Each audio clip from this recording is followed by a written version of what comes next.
Together, growing in faith, changing communities.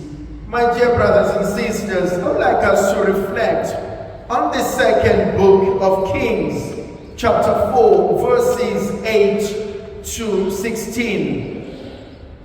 It is a beautiful book that tells us about Elisha. Now you remember, Elisha is a friend of Elijah. He is the one that takes over after Elijah had been taken up by the chariots of fire, and Elisha continues in the prophetic ministry that his predecessor Elijah had begun. Now, what used to happen is that Elisha will travel and go into a particular city. But on the journey, he will pass by, and then this Shunammite woman noticed this man of God. So it all began with an observation. There is this woman who notices that the man of God usually passes around this time when he's going to minister to the people somewhere else. Then the woman speaks to her husband, and she says to the husband, what is it that we can do for this man of God in order to make his ministry easier? That's the crux of the point for me. What is it that I can do in order to make your life better? There are 2 points at this stage. The first one is an observation. Are my eyes opened? Are my ears listening? Am I aware of what's going on in my surrounding? Am I aware of what's happening inside of me? So often we don't go for checkups, medical checkups, and a person just drops, and we don't know what has happened, and we rush a person to the doctor, to the emergency unit, and when we get there, we realize that a person has been dying slowly, but we are not even aware of it. So there are certain things that are happening right inside our bodies. We don't even know it's happening because we are not aware. But on the same vein, it happens in our spiritual lives. It happened in our psychological life. It happened in our emotional life. It happens even in our families.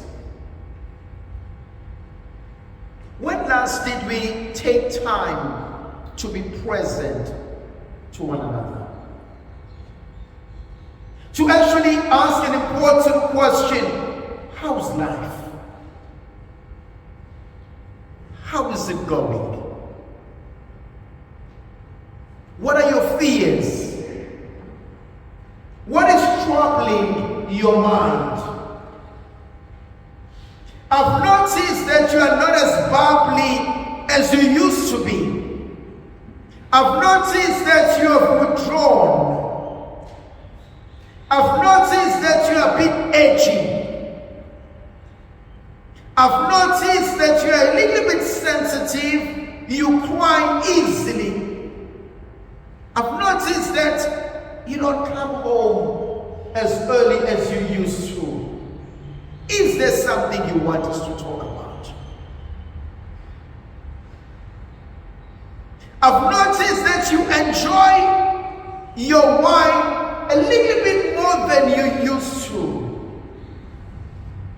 Are you okay? We all need to have that conversation.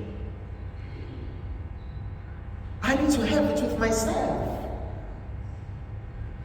I need to have it with those whom I love. Are we okay? Are we still okay? And so I love the observation of this great woman who says, something is happening.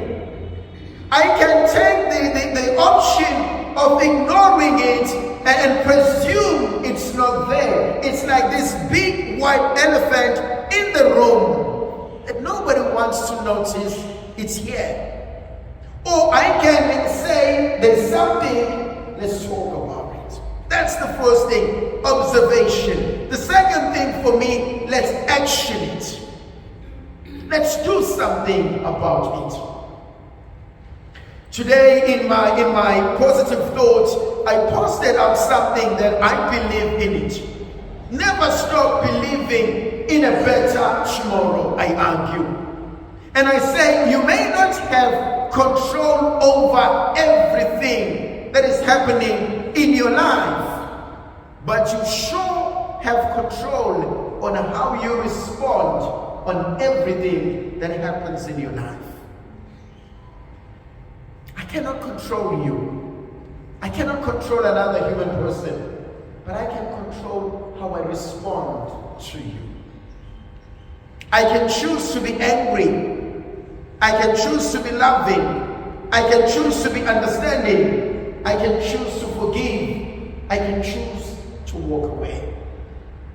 Then there's something that also happens here. Then the woman with her husband, they decide, let us fix the upper room. Let's put the bed there, let's put the table, and let's put the chair and the lamp for the prophet of God. So that he can come and rest and eat. Which is a third important point for me. When last did you take time out to rest?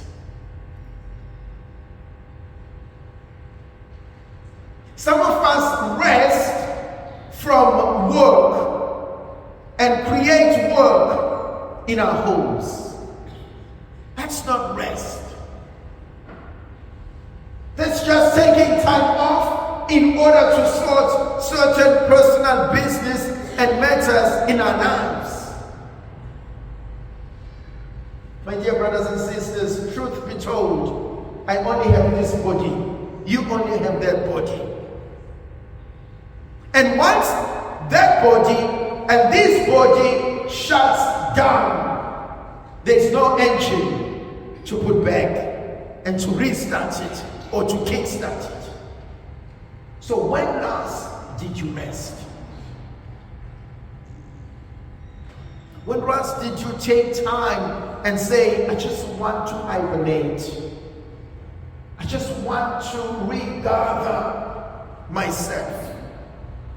I just want to reconnect, realign, and repurpose my life. Then there's a fourth element for me.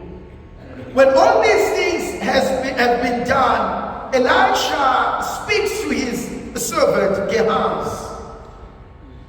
And he says to Gehazi, have you noticed what this family has done for us? What can we do in showing appreciation? This is an important point for me. There are some of us who live under the idea of entitlement. You ought to have done that. I sometimes hear children fighting with their parents. I did not ask you to give birth to me. Now there's a new trend of our children who say they're going to take their parents to court for giving birth to them without consulting them. Now I see the craziness in that. And so we are entitled to what? To someone else's generosity. Now what I find with Elisha and Gehazi is appreciation. How can we thank them for being so good to us. My dear brothers and sisters, there may be people in your life who've helped you to be who you are,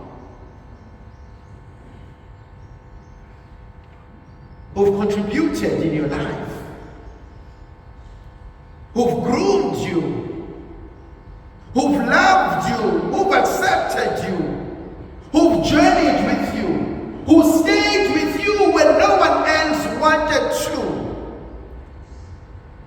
Have you shown appreciation?